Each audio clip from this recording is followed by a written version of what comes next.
everyone, my name is Jenny.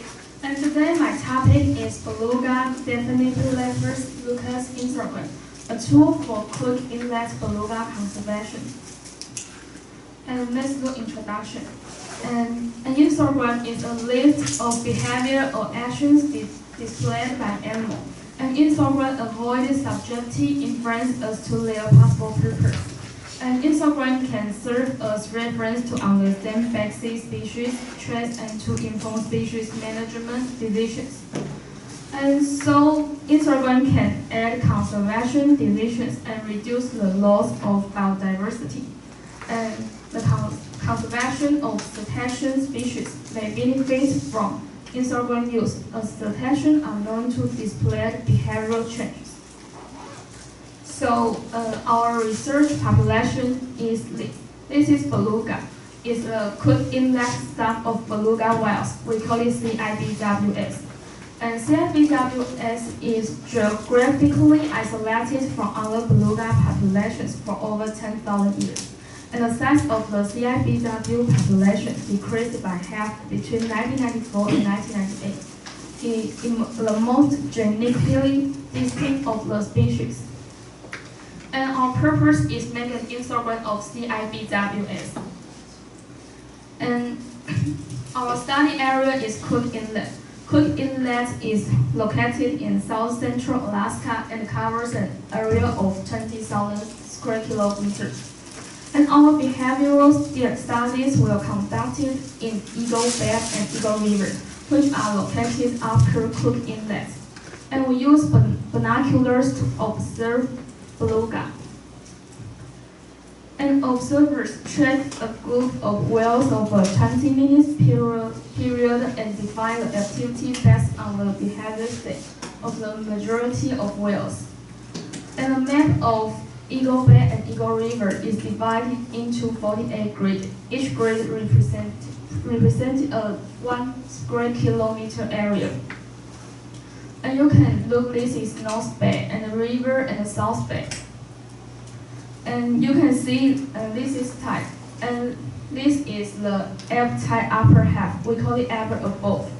And this is ebb tide lower half. We call it ebb below. And this is flood tide lower half. We call it flood below. And this we call flood above. It means flood tide upper half. And we call low tide called low. And high tide because the beluga is not observed in the bay. And in total, we separated behavior into states and events displayed by the Cook Inlet beluga whales in Eagle Bay and Eagle River.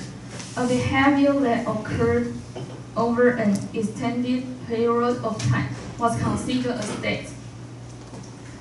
And you will see the whaling suppressing in constantly varying direction. And this is means milling. And this is traveling. You can see the whales moving in a unidirectional way. And this is bubbling. You can see a whale blows and creates bubbles.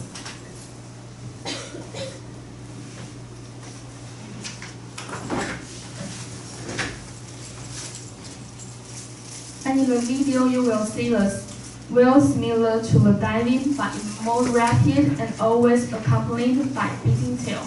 It means it calls first diving. And this is feeding. Feeding means a prey is observed in the whale's mouth. And this is flapping.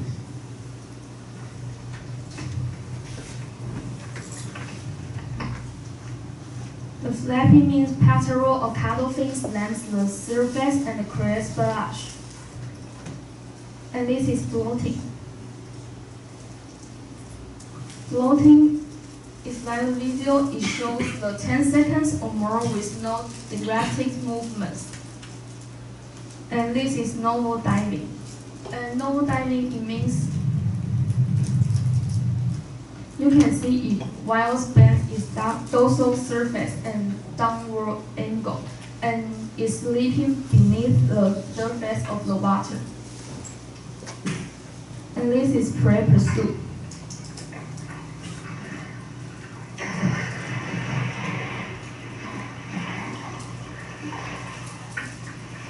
and it means the whale shows sudden or explosive movement and no interaction between whales. And this is side scanning.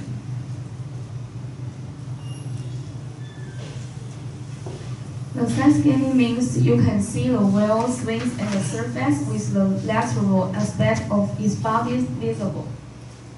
And this is social interaction.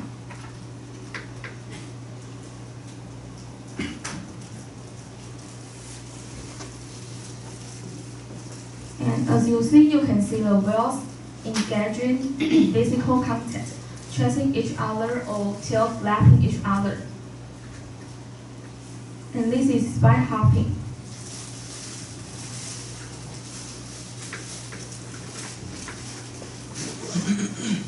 And you will see the whale emerging from the water with its head held vertically above the water.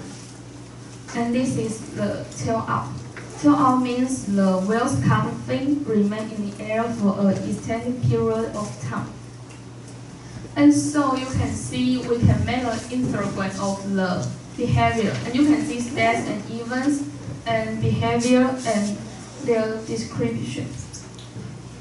And after the histogram, we also made a table to compare the probability of traveling and milling. And this figure, you can see the X level is Eagle Bay River area. Y level is probability of traveling. And the number of this table, of this figure, it means positively correlation. And you can see the traveling is significantly more likely to occur in Eagle River than either North or South Eagle Bay. And it means the belugas are more likely to be found in the river than any other area of the bay when traveling. And this is you can see this figure of the X level is Eagle Bay area, and the Y level is the probability of milling. And you can see the more milling in north and south areas of the bay as compared to the river. And the higher probability may be due to the fact that milling costs more time and it needs more space to do. And so, it's an infogram. It really can be a tool for Cook Inlet beluga conservation. And you can see the limitation of the infogram is for like the activities above the waterline due to the extreme turbidity of the study area. And whales may display behavior further out in Eagle Bay than would not be entirely visible to observers. And we make an histogram and analyze this, or the occurrence probability of milling and traveling in different zones. But I think that before the histogram became a tool for Cook Inlet beluga conservation, it needs more data to do more analysis, like human disturbance, and so we can use the histogram for a tool. And thank you for watching.